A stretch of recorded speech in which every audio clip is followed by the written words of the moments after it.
Ako naka-decided na natutukan na pag-inom yan, pero sa totoo lang wala rin, kumbaga wala rin panggastos sa 3 times a day na tag 62, tapos tag 50 plus na 3 times a day. So questionable sa utak ko kasi wala naman kang budget, di ba?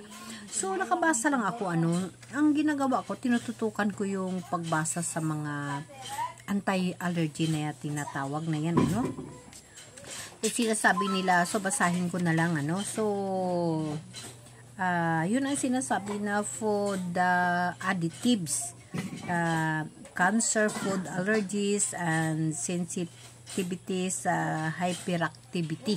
So dun, basa ako ng basa niyan. So dito ko nakikita yung sinasabi nila na food allergies and sensitives, yun. So sabi ko, yun, kasi masilan ako sa pagkain, napakasensitibo ako. So nakalakay dito na only 1 in 50s or 2% of adults suffer from true food allergies of any kinds. Among those who do have food allergies, the most common reaction are to milk, egg, peanut, soybeans, tree, nuts, fish, shellfish, and wheat. Yes, yun lahat ang nabanggit dito. Yun din lahat ang nasa prescribe ng doktor na bawal sa akin. So, ganun ba yun? Tapos, non-food allergies are more common than food allergies. Tama. If you think you have a food allergies, so, kailangan mo pa-diagnose ka. Something ganun, or mag-self-diagnose ka. I-check mo bawat kinakain mo kung ano ba yun, kung pwede ba sa'yo. Yun ang ginagawa ko, guys, kung bakit na magwa 1 year na nandyan ako sa autoimmune disorder ko, sa allergy sa pagkain, na 1 year na ngayon na lumalaban ako. Chinichik ko talaga yung pagkain ko. So nakalagay pa nga dito na although 1 in 3 adults thinks so, a milk allergy often gets mixed up with lactose intolerance. So doon ako nagbibis, guys, sa lactose intolerance. Ano bang lactose intolerance na yan? Ano ba yan? Mayroon ba ako niyan? Sabi ko ganun sa isip ko. With a milk allergy, the body can't handle casein and other protein component in milk. So, dapat ang milk, kailangan natin sa katawan, Pero ako, 1 year na ngayon, hindi ako uminom ng milk. Kasi nga, pag uminom ako noon, nagrarasis ako, The immune system start working, causing a reaction even though the person isn't sick. Yun. Tama yun, guys. Wala akong sakit. Hindi ako nagkakasakit. Pero once na mag-inom ako ng milk, nagrarasis ako. Namamantal-mantal ako. With lactose intolerance, yun, baka the body can't easily digest the sugar or lactose in milk.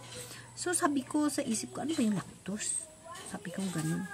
Siguro mayroon ako niyan. Sabi ko ganun, hindi ko na maalam, hindi naman ako doktor, Kasi tuwing uminom ako ng milk, iba yung pakiramdam ko. So nakalagay kasi dito with lactose intolerance. So, pag hindi ko kaya yung lactose na yun, gumaganyan ako. Sabi ko, ano ba yung lactose? Kaya hinahanap ko kung ano yung lactose. So, continuous natin. The body doesn't produce enough lactose. The enzyme that digests lactose that result in varying degrees of digestive discomfort. So, pag lactose ka, so pag intolerance ka, kag makainom ka ng mga milk or hindi maayos yung pag-poops mo. Ako, normal man. 1 year na ngayon, kahit na ako may immune system, di ako umiinom ng gatas, normal ako. Normal, Tapos, bakit na sabi ko ganun? Ano ba talaga yung lactose, Nag-iisip talaga ako ng lactose. So, nakita ko na with people lactose intolerance can't drink milk. So, yun, di na nga ako umiinom ng milk, Even for people with lactose intolerance, there's no need to give up dairy food. People with difficulty digesting lactose in milk just need to know how to manage it. So, pwede, hindi mo i-give up, pwede. Pero para sa akin, pag kumain ho ako nun, ng may mga ganyan, tama nga siguro no, intolerance. Kasi pag tumikim lang ako, tikim lang, yung tikim na ganun lang kalaki, hindi naman ako maano. Pero pag kumain ako ng ganun na kalaki, ayun na, pops na ko yan, didiretso na yan, o kaya mamamantal na ako. So, kailangan talaga yung ating ang ating tinatawag na allergy or immune system na sa disiplina lang talaga natin. Sa disiplina lang talaga natin, ano?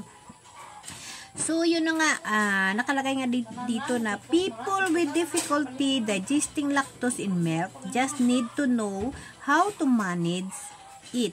In fact, 80% of people with the problem can drink a cup of milk without discomfort.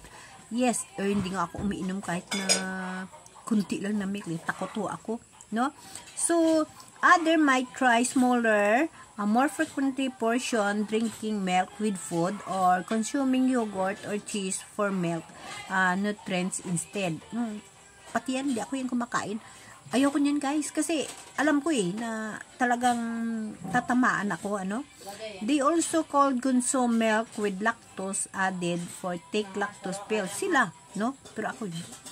So, alamin ko kung anong lactose, guys. Sa susunod na video ko, isi-share ko sa inyo kung anong lactose. Hahanapin ko yun.